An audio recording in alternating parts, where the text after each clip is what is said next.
हरे कृष्णा, राधे राधे। स्वागत है आप सभी का एक बार फिर से हमारे चैनल टू पिंकी शॉर्ट्स में।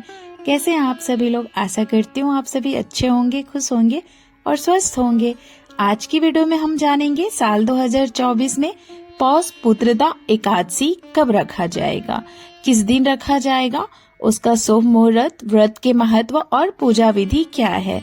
साथ में हम इस वीडियो में कुछ उपाय भी जानेंगे।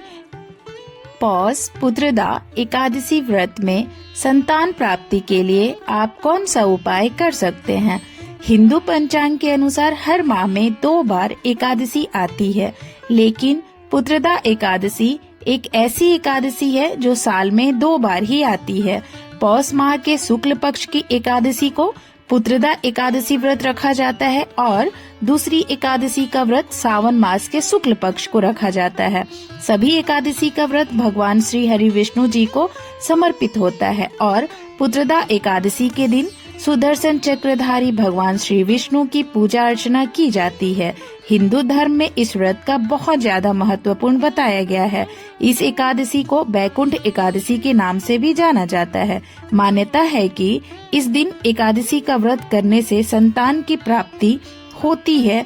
यही वजह है कि यह एकादशी को पौष पुत्रदा एकादशी व्रत के नाम से जाना जाता है, जिसका व्रत महिलाएं विशेष रूप से करती हैं और विशेष रूप से यह फलदायी माना गया है, क्योंकि इस व्रत को करने से संतान की प्राप्ति होती है। साथ ही साथ ऐसी माताएं जिनके पास संतान की प्राप्ति है पर वे अपने संतान की रक्षा के लिए यह व्रत करती हैं, तो उनकी ये मनोकामना भी पूर्ण हो जाती है।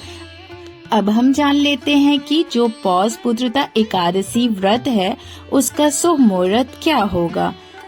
हिंदू पंचांग के अनुसार पौष पुत्रदा एकादशी हर साल पौष माह की शुक्ल पक्ष की एकादशी को मनाया जाता है और इस साल पौष माह की शुक्ल पक्ष की एकादशी तिथि की शुरुआत 20 जनवरी साल 2024 दिन शनिवार की शाम को 7:26 से लेकर अगले दिन 21 जनवरी साल 2024 दिन रविवार की शाम 7:26 पर समाप्त हो रही है और उदया तिथि के हिसाब से व्रत जो है वो मान्य होता है।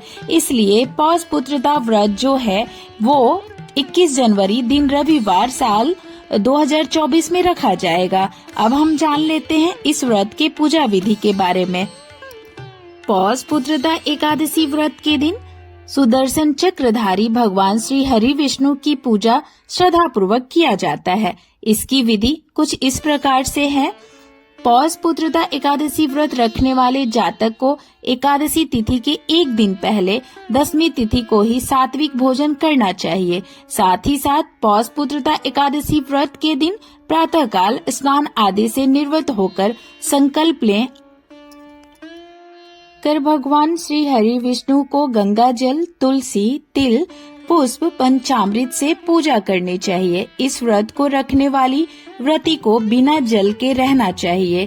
विकट स्थिति में व्रती को संध्या काल में दीप दान करने के बाद फलाहार किया जा सकता है। एकादशी में रात्रि में भगवान श्री हरि विष्णु का भजन कीर्तन किया जाता है और भगवान श्री हरि विष्णु को अनजाने में हुई भूल के लिए क्षमा मांगनी चाहिए। अगली सुबह द्वादशी को स्नान करके भगवान विष्णु की पूजा करें और ब्राह्मण को भोजन करवाएं, दान दक्षिणा दे। उसके बाद जो भोजन है वो स्वयं करना चाहिए। अब हम जान लेते हैं इस व्रत के महत्व के बारे में।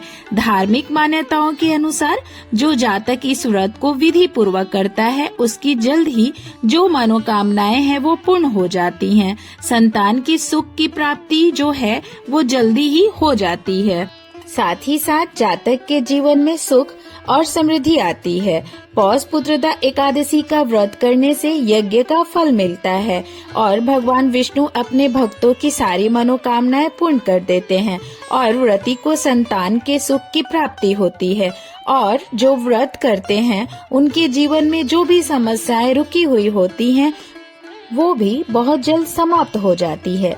एकादशी व्रत जो है वो कब किया जाता है तो पुत्रदा एकादशी का व्रत साल में 2 बार आता है, एक पौष मास में और दूसरा सावन मास में। पुत्रदा एकादशी व्रत अपने नाम के अनुसार संतान की रक्षा और उनकी उज्जवल भविष्य के लिए किया जाता है। मान्यता है कि योग्य संतान की प्राप्ति के लिए वैवाहिक दंपति भगवान विष्णु को दक्षिणावर्ती शंख से अभिषेक करना चाहिए और ब्रह्म मुहूर्त में चांदी के लोटे में दूध में मिश्री मिलाकर पीपल के जड़ में अर्पित करें। इस दिन पीले वस्त्र धारण करके भगवान विष्णु की पूजा अर्चना करने से भगवान विष्णु जल्दी ही प्रसन्न हो जाते हैं।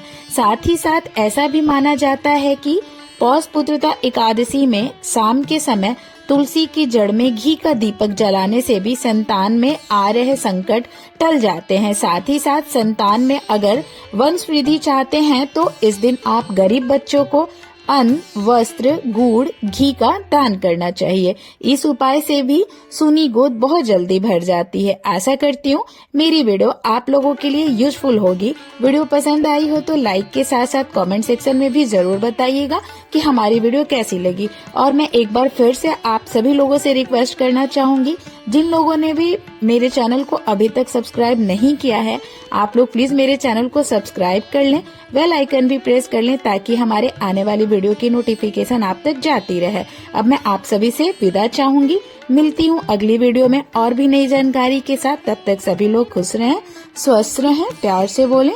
राधे राधे, जय श्री राधे।